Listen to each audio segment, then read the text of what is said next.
He's a hard dog to keep under the porch. That's how friends describe a 100-year-old World War II veteran in East Tennessee, the Tin Can Sailor, a nickname given sailors who served aboard destroyers with thin holes in World War II, fought in the Pacific, the Atlantic, and was part of the invasion on D-Day.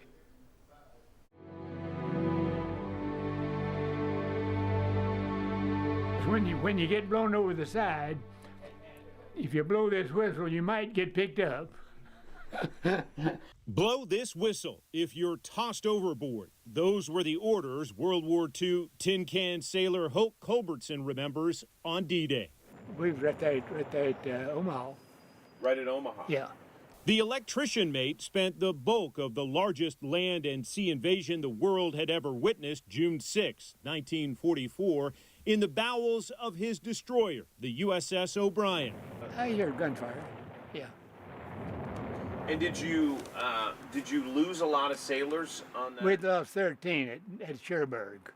We got hit with a German shore battery. And what day was that? Do you remember? 25th of June.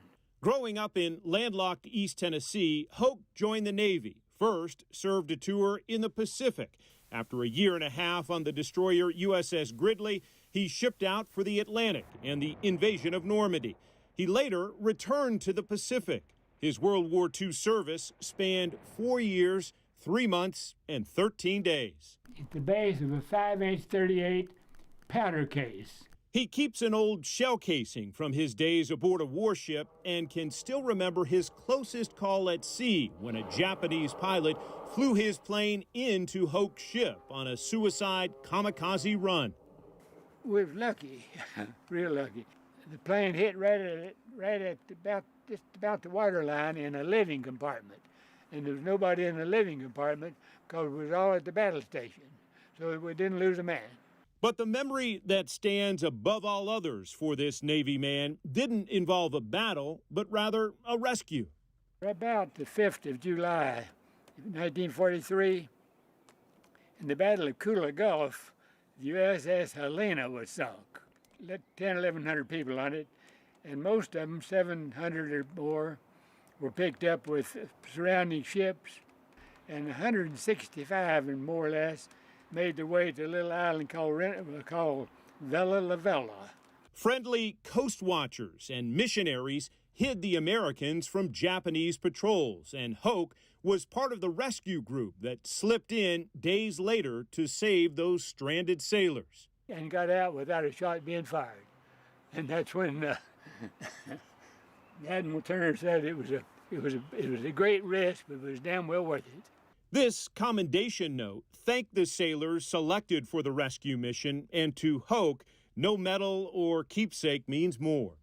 How proud are you to be a part of that mission? I'm very proud. Yeah. Yeah.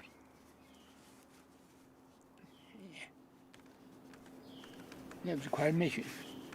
This veteran of the sea never needed to call for rescue with his trusty D-Day safety valve on that day or throughout his military service.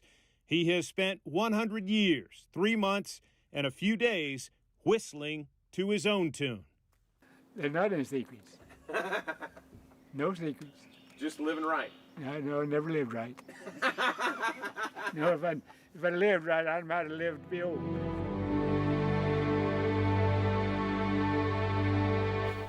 Hoke returned to military service in the reserves during the war in Korea, and you can learn more about how his military service influenced the rest of his life right now at WBIR.com.